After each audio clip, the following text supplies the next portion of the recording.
article by Mental Health America about the outdoors and nature stated that sunlight triggers the release of serotonin and vitamin D, which are associated with boosting mood and focus and reducing stress. Without enough sun, these levels can drop, leading to symptoms of depression, anxiety, and other mental health challenges. So I think that when times are uncertain, we often turn to things that we know make us feel better. And the outdoors is one of those things.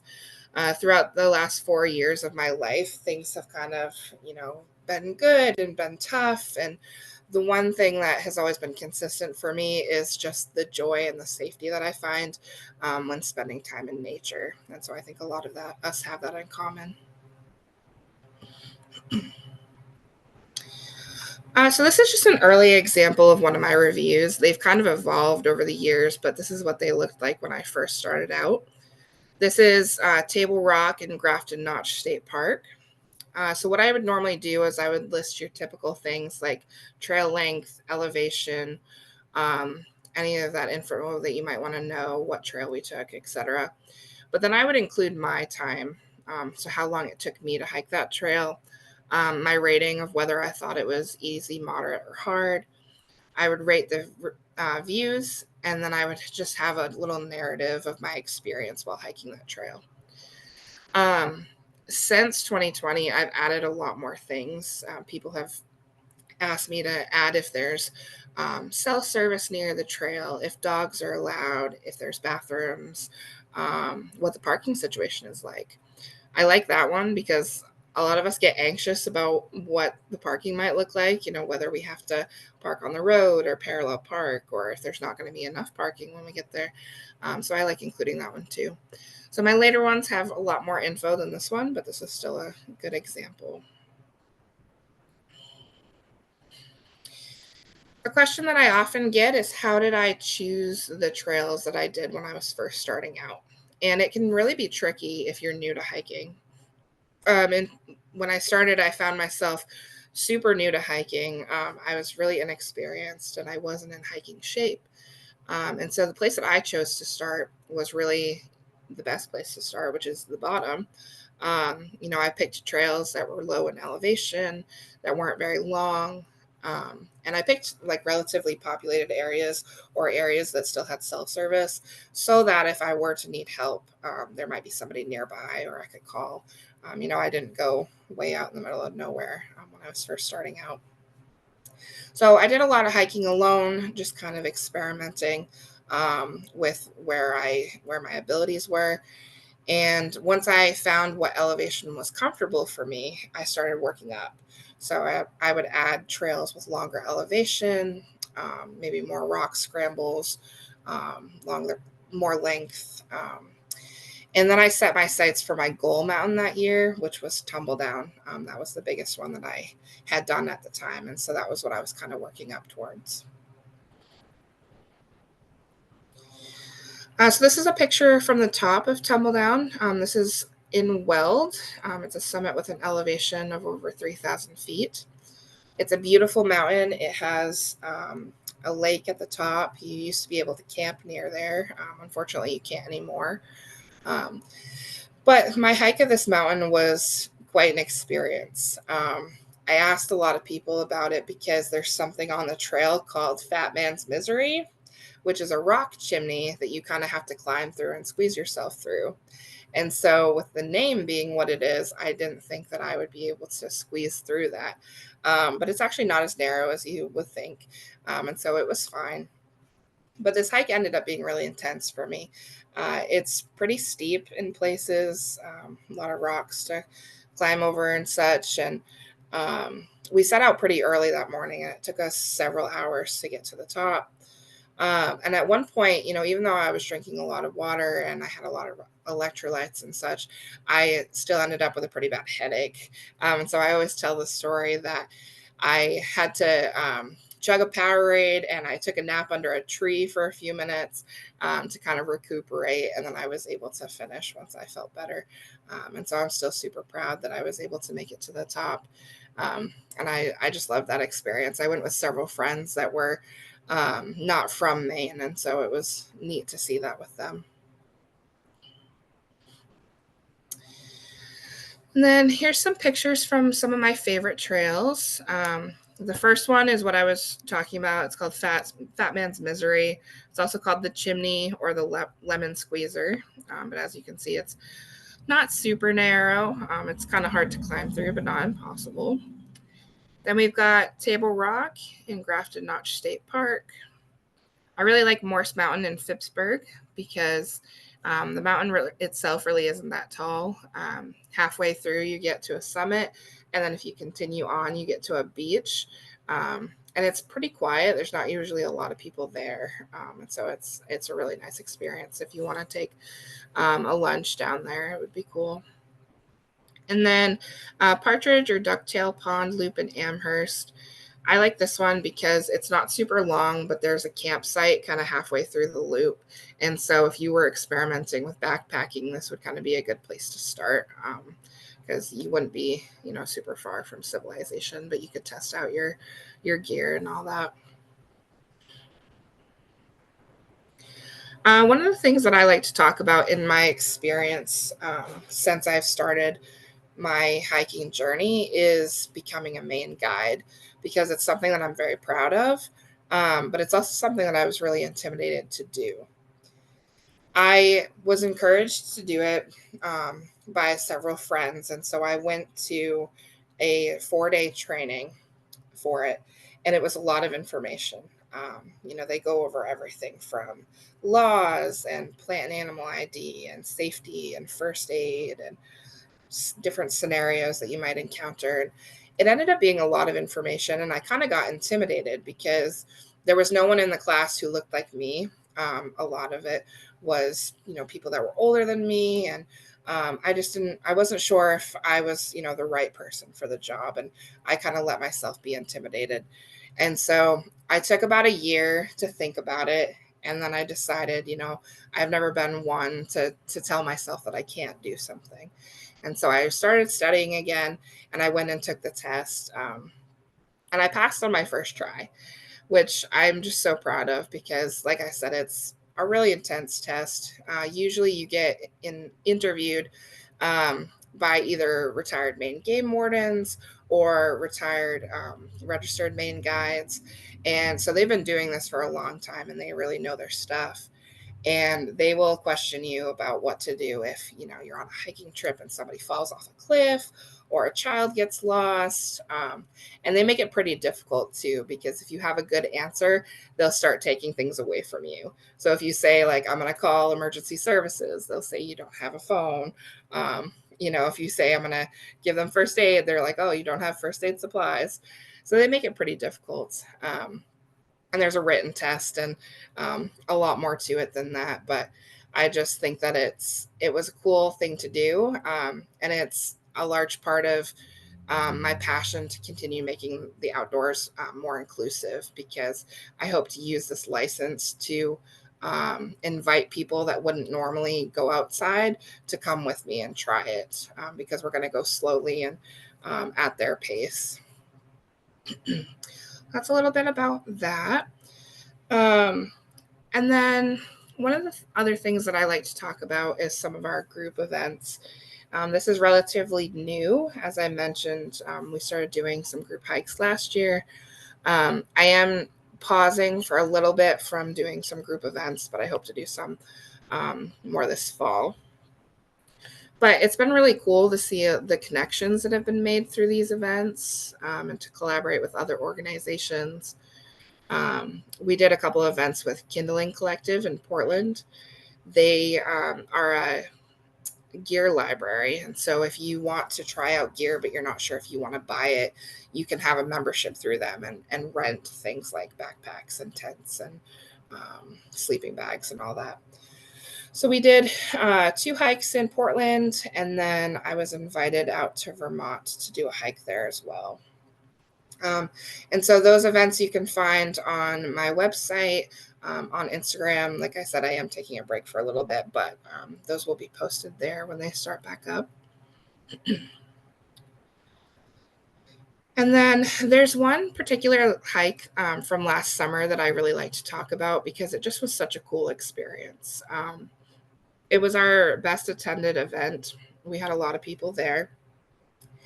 And we started the hike up by just circling up and sharing our names, and a fun icebreaker. And we always start our hikes with an access check in. And so, what that looks like is if people are willing to share, they can let the group know if there's anything that they want us to keep in mind while we're hiking. So, it could be health issues like asthma. They might need extra breaks because they might have a knee injury, or allergies, things like that, that they want the group to be aware of. And so we started with that.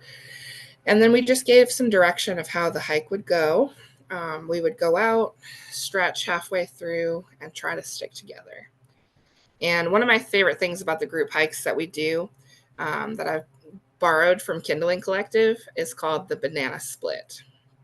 So, if a participant feels that the group is going too fast or like they're being left behind, or they need a break, they can yell the word banana and everybody will stop and wait for them. And then when they're ready to move on, they can say split and their group will start moving again. It's a cool way to make sure that everybody stays together, because I've been on hikes where I've been left behind or people are frustrated that they have to wait for me, and that's no fun for anybody. So it's just a cool way to keep the group together. So on this hike, when we made it to the halfway point, we were led in a stretch by Alana of the Bigger Bodies Collective.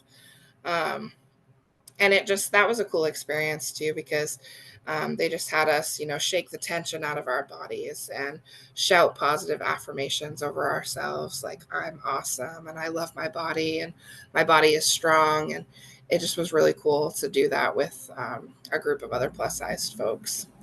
A lot of people made new friendships from this event, and so I hope to kind of recreate this experience again, for more people.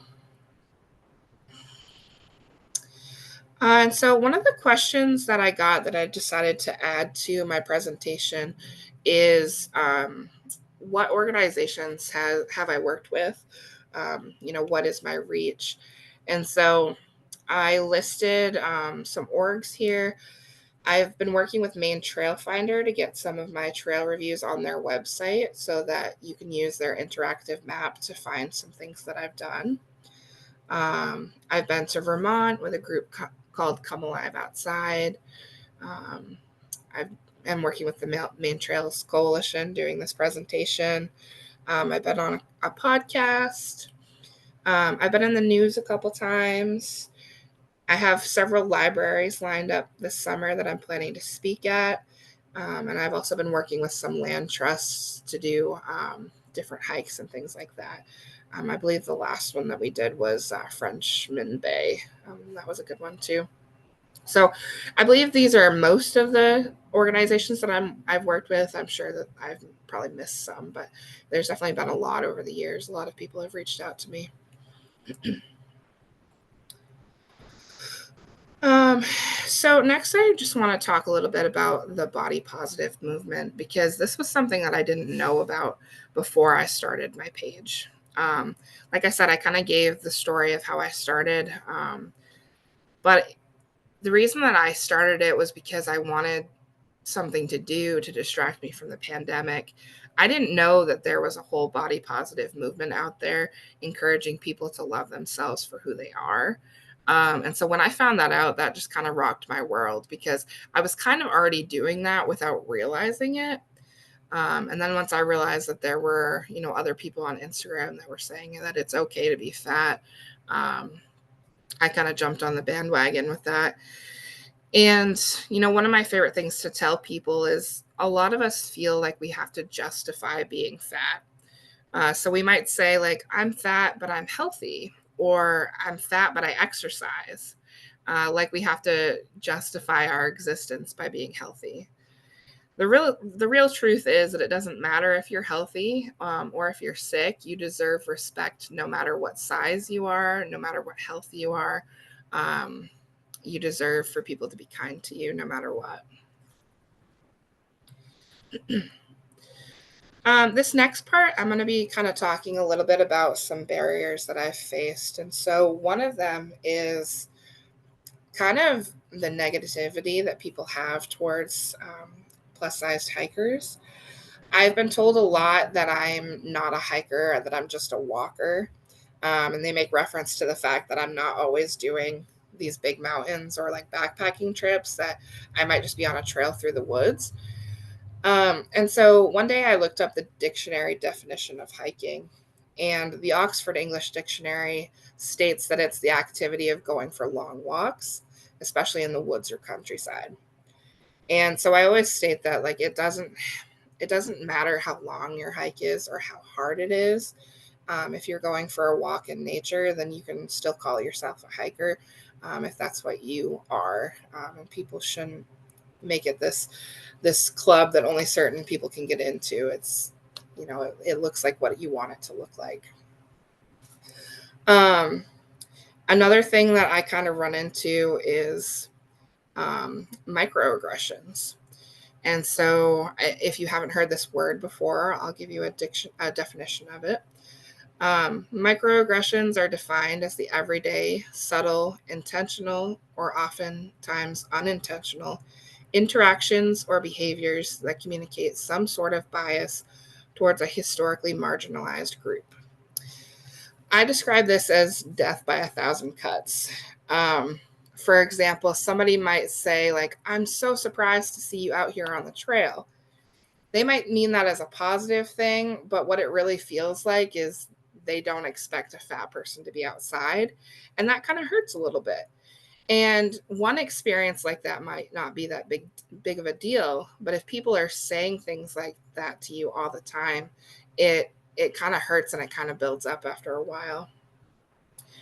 And I like this quote too. Why did microaggressions matter?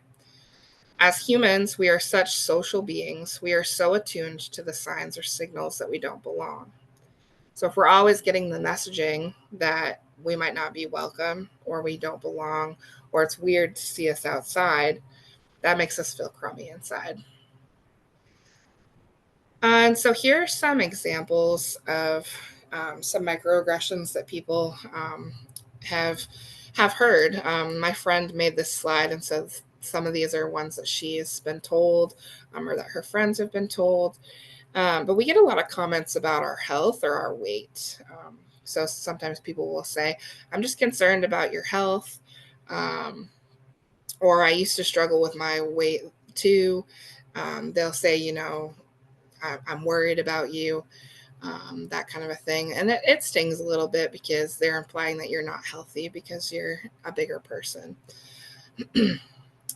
And so some more examples of fat-biased microaggressions. These can be things like fat jokes, unsolicited weight loss, food, exercise, or health advice to a fat person, subtle derogatory or patronizing comments towards a fat person, complaining about looking fat or making negative comments about other people's size to a fat person, and nonverbal microaggressions, like moving to avoid sitting, standing, or being near us, not wanting to sit near us on a bus, that kind of a thing. And then this is a slide that my friend put together of how to respond to some of these microaggressions. And I'm not going to go through all of them, but there's a couple that I really like. And so if someone's making a fat joke to you, whether you're fat or not, this is something that you can say, I'm really not the audience for that joke. That usually shuts it down pretty quickly. You can also say, can you explain to me why that's funny? A lot of times if people have to explain themselves, they realize that what they're saying is not okay. If someone's saying that they're worried about your weight or your health, you can just say, my health is between me and my primary care physician. If someone is making derogatory comments towards a fat person, you can say, could you tell me more about what you mean by that? Or you could straight out tell them that it's harmful. But those are just some of the responses. And then when in doubt, what to say. So you may see a fat person hiking and you want to say something to them, but you don't want to come across as being rude or accidentally saying something that's a microaggression. What can you say? The easiest thing is to just say hi, have a nice walk, enjoy your hike, what a lovely day. You don't have to comment about their abilities or their weight or anything like that, or say that you're surprised to see them out there. You can simply just say hi. I think that's the easiest thing to do. And then some more tips on how to be welcoming to fat hikers. So, let's say that you have a friend that you'd like to introduce to hiking. What are some ways that we can make outdoor spaces more accessible to them and more welcoming to them? So, the couple that I came up with, the first one is being honest about the trail that you're taking them on. I have had friends that will invite me to a hike, but they don't tell me what hike that we're doing, and they just say, "Oh, it's easy, you'll be fine." But like I mentioned before, easy or hard is really relative. Um, and so I would say that it's kind of it's not a good idea to invite them without telling them where you're going. You should be giving them some autonomy in that process. And so maybe if you're the person that hikes all the time and knows some good trails, you could come up with a few options and let them choose. You could ask them, what their experience is with hiking or what length or difficulty they might think is comfortable, and just kind of involve them in that process. The second one is being mindful of any access barriers. So if you know this person pretty well and would feel comfortable asking, you can ask them, would you feel comfortable sharing any things that you want me to know that might make this hike harder for you? So things like injuries, allergies, medical conditions, basically doing that access check-in that we talked about on our bigger hikes, but on a one-on-one scale. Another good one is being patient. So I bet we've all been on a hike with someone that they just want to go, go, go and want to get to the top as fast as possible. But for a lot of us, that just isn't fun. I like to stop and take pictures of things. I like to look at the mushrooms. I like to look at the view. Oftentimes, I need to take a break to catch my breath. And so it's important that you're prepared to go slow and to match that person's pace. And then the last one is avoiding diet talk. So, talk of weight loss can be triggering for a lot of people. Um, I find that, putting myself on social media, people often feel that it gives them the right to comment on my weight. So, they'll say things like, oh, you're doing all this hiking, you're going to be skinny soon. But the fact is, I'm not doing this to lose weight. I'm doing it for fun and to learn to love my body and to move my body. So just avoid talking about changing your body or that person's weight in general. Just have them come along for fun and talk about your experience on the trail and the nature around you. I think that would have better outcomes. And then if you're looking for other, positive creators to follow, other plus size folks that are doing cool things, these are just a couple of accounts that I've found. Andy Films and Hikes is a hiker. I believe he lives in Oregon, but he posts a lot of body positive stuff. The Unlikely Hikers group is a really neat group of people. They do a lot of spotlights on disabled hikers or people of color that hike, that sort of thing. That's led by Jenny Brusso. Kindling Collective does cool things. Like I mentioned, they're a gear library. Bigger Bodies 207 is just getting started, but they're hoping to do a lot of plus size events in Maine. And then Jen's Whimsical Adventures is just a friend of mine. She has a smaller account, but she does a lot of hiking as a plus size person, and she's pretty cool to follow. And then if you want to learn more about what I do, you can check out my website. I forgot to link it here, but it's chubbyhikerreviews.com. I can drop it in the chat later. But I'm trying to put all my reviews on there as well. So if you don't have social media, you can find that online, organized by region. I have about half of them on there right now. Not all 65 of them are there, but there's about 20 to 30, I think. And the rest will be on soon. But you can find out about events there. You can contact me. You can buy t-shirts with this logo on it. And yeah, lots more things. So I just want to wrap up by saying thank you for joining. You can follow me on Instagram, Facebook. You can check out the website. I also have a TikTok. Feel free to send me questions on those profiles.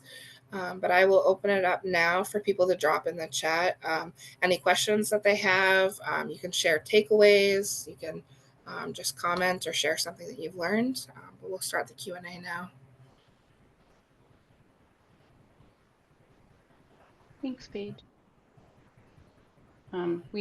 We are, I'm sure you can see the chat too, Paige, but Emily, if there's a bunch, Emily's gonna, she'll go through and ask them in a moment. So we'll give folks a little time. I did put the link to your website in the chat earlier, but I definitely going to follow up with sharing some of the links that you talked about and like the groups that you said to follow and check out. Awesome. Thank you for doing that. Yeah. Maybe I'll just start. I don't see too many questions, but they might be coming in. Yeah, thank you so much, Paige. That was, yeah, very interesting, helpful, inspirational. And I'm very struck by how much of what you said, I think applies to any group that feels like they don't see themselves in the advertisements or even on the trail, etc. And there are many people who feel like, well, I don't see myself there. So it seems like the principles that you have, discovered and taught us about and everything are so pertinent to really, everybody. And I like that. The way you described your hike, I've been on all kinds of hikes myself where, yeah, I've totally been like, wow, everyone's sprinting up to the top and I cannot keep up. And then we're really hungry and everyone just like wolfs down a sandwich and then keeps going. I'm like, wait, so I've been on those kind of hikes. And then also the kind that you were saying that are,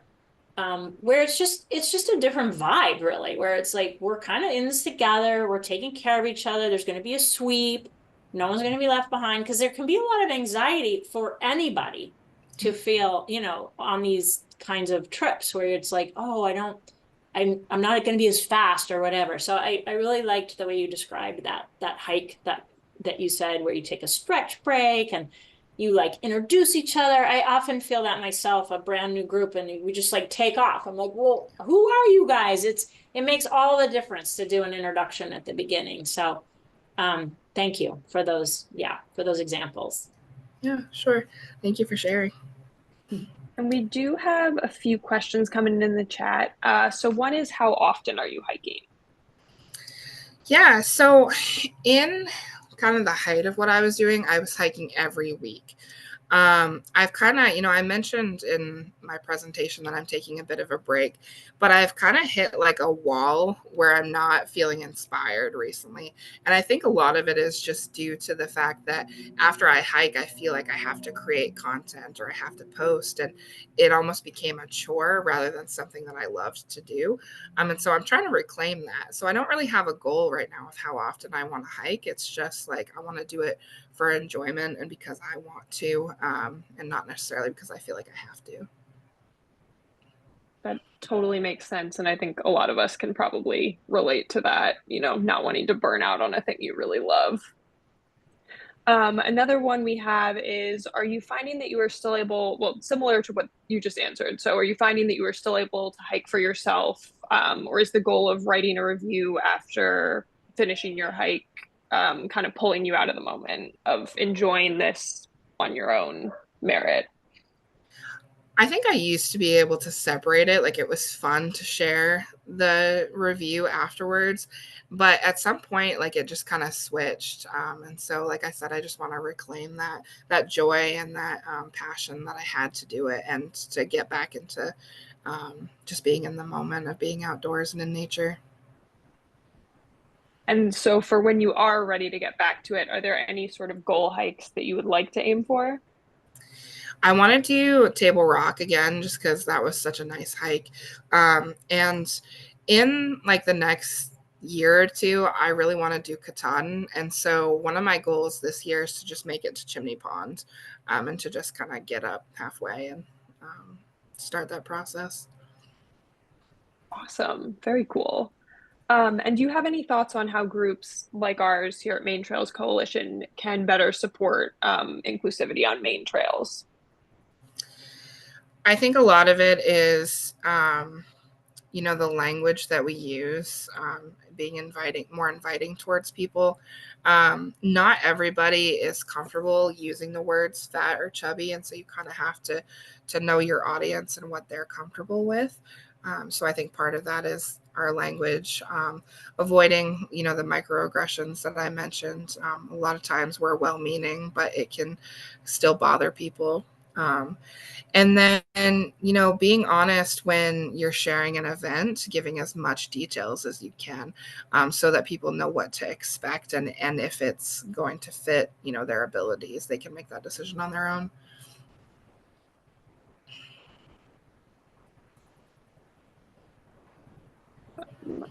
So another question that we had that kind of came in previously from our DEI work group is, what barriers exist to, inclusive hiking? So things like equipment, clothing, other areas that you're seeing that could use improvement. Yeah, I mean, those are two huge ones right there. Just not being able to find backpacks that fit, not being able to find clothing that fit at a lot of outdoor retailers. A lot of gear shops or gear libraries don't have plus size stuff.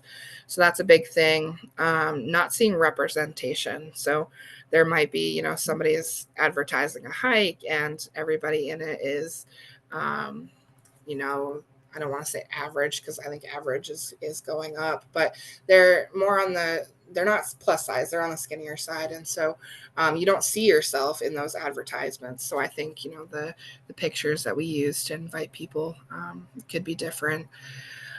Um, and then, just talking about the trail, it doesn't, this goes for plus size folks, but for people dealing with disabilities as well. But just sharing things like, are there benches on the trail where you can take our break? What's the incline like? What's the footing like? Are there rocks or is it flat? Just being as descriptive as possible. But some places don't do that, and so that can be kind of a barrier as well.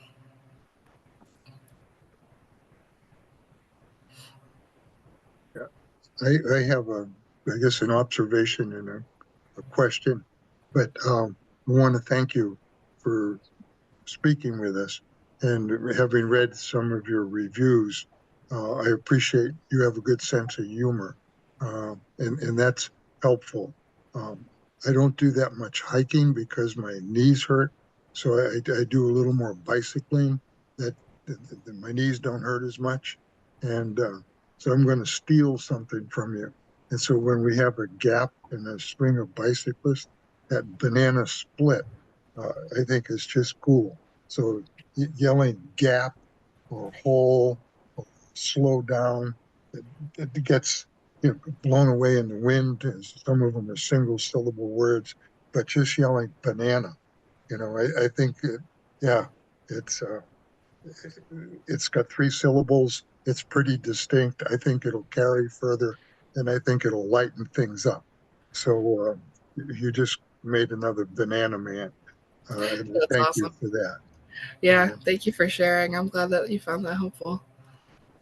And then I'm glad that you're a Maine guide. It's something that I aspired to and haven't taken the time and dedicated myself to that. And I'm familiar with the requirements. So congratulations. And Thank you. Okay, a great. question I don't know the answer to, but um, if and even to make the recommendation, if it's worthwhile. But I'm wondering if you're are you a member of the Maine Tourism Association? I'm not. So that might be of value to you to help get your name out there, and, and I think what you're doing will appeal to a wide variety of people, as I mentioned earlier. So it's Alvian, something we're you gonna, might want to sorry, I don't mean consider. to cut Thank you you. off. No. If Yeah, there's to any other last questions, sorry. Thank you, Alvian. Yeah, I think we have two more in the chat just before we wrap up. One is, what's the most useful information that a trail org can put on their website or trailhead that would help you feel more empowered or comfortable to explore that space? Yeah, I want to know just what to expect in every aspect. Mm-hmm. So, like I mentioned, benches are a big thing. Is there places to take breaks? Mm-hmm. Sometimes, this is one that we don't often think of, but if there's bathrooms at the trailhead, like what are they? Because porta potties are really narrow and hard to turn around in. And so that's something that we don't think of, but are your spaces big enough for folks that are fat or plus sized? And then, yeah, just as much description of the trails as possible. There's other things too that I can't think of off the top of my head, but if I do, I'll mention them. Those are all really good suggestions. And one last question as we wrap up here. And I'm not sure if you mentioned this earlier, but how have you found hiking destinations in the past? When I first started, I used the All Trails app. I like that it Mm-hmm. kind of suggests trails in your area. And then I would join Facebook groups too. So Maine hiking is a big one, has a lot of people. And so I found suggestions through there. I also use the Maine Trail Finder website. And then I recently picked up the Appalachian Mountain Club Guide. I think that's what it's called, that has all of Maine's trails in it as well. Awesome. I have maybe a last question. I was thinking about, Paige, how you said just that there's different definitions depending on who you are about easy, medium, and hard. And I was wondering if like now because you said at the beginning like things were harder and now you're like, climbing tumble down. So do you find it, tricky yourself to, know, like how does someone know? Like you're like now a really experienced hiker, and so they're like, oh well, Paige thinks it's easy, but it won't be easy for me. How do you rate it, I guess? No, that's a good point, because as you hike more, like you become more in hiking shape. And so somebody that's newer to hiking, it might not match up to them. I don't know that I necessarily have an answer for that. My abilities have kind of changed over the years. Some years I've hiked more, some years I've hiked less. But I just hope that when people see me doing it, the goal is that they see a plus size person out there and they can say, oh, they look like me. They can do it. So therefore I can do it. And I always remind people that, you can't just go from the couch to Katahdin. Like you have to start small and build up. And so I don't want people to think that they can just run out there and do these big things immediately. That is something that I do try to remind them. So I hope that answers your question. That was a little bit of a tricky one. That's a good I one. know. Yeah. Thank you. Yeah. So are those all the questions in the chat, Emily? I think that's it. Yep. We're good. Yeah. If you have any others, you can pass them along to me if you in the follow-up email that I send. I'm going to just drop my email in the chat too if anybody wants to email me questions. You will get an auto reply that says I'm taking a break, but I often still read my emails. So feel free to send questions there as well. Okay. I think we're wrapping up like a tiny bit early, which is always a little gift. And just want to say great appreciation for you, Paige, for the work you're doing, for the message that you're conveying, for the way you're getting people out with you and that you're getting out yourself. And yeah, just super inspiring. And thank you for being our very first speaker. Part of what we hope is that anyone on this call or subsequent ones will just bring this back to your group and spread the ideas and the inspiration and the news. So really appreciate it. Yeah, thank you so much, Paige, and thanks everyone who helped make this happen. So we will see you out on the trail, and watch for an email that is with the survey link and some other links. So, all right, have a good afternoon. Thank you for having me. It was nice to see everyone. Mm-hmm. Bye, guys. Bye. Bye. Bye. Thank you, Paige.